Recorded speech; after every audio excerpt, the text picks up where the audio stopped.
Hey everybody, good morning. Today we're taking a look here at Proverbs 20. Proverbs 20. There's just a few verses I want to talk about. I want to take full verses, two different categories, and just clump them together, talk about it for a little bit. First is verses 14 and 17. 14 says, "It is good for nothing, cries the buyer.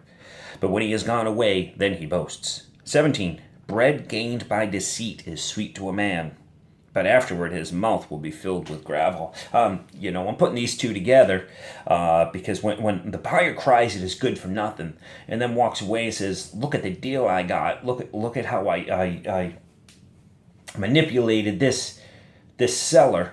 Okay, this is bread gained in deceit. Okay, this is God isn't telling us that is how we should act.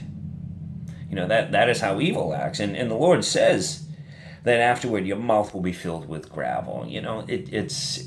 We're made to do everything with the most uprightness, with the most righteousness. God is not asking us to go ahead and deceive anybody into anything to gain any type of advantage. Verses 9 and verses 30 I am putting together.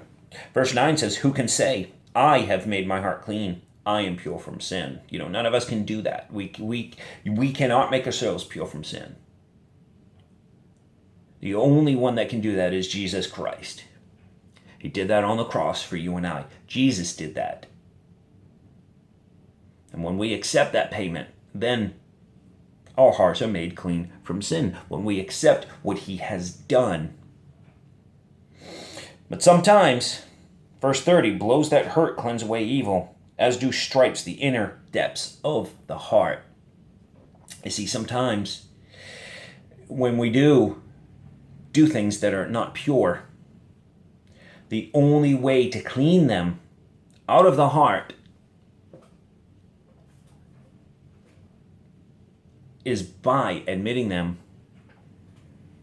and taking the consequences. Even though they hurt, you take the consequences. Because it's in those consequences, it's in the result of the admission of that hurt, of that sin, is what cleans your heart. "Blows that hurt cleanse away evil, as do stripes the inner depths of the heart." Yeah, the consequences of sin hurt, but need to happen because that is how the heart gets clean. It's by asking for forgiveness. It's by admitting your sin to our Creator, asking for forgiveness, and moving on and not doing it again. That is the only way to make your heart clean and pure from sin. It's through the cross of Christ. So I love you all. I hope you have a super, super awesome Friday.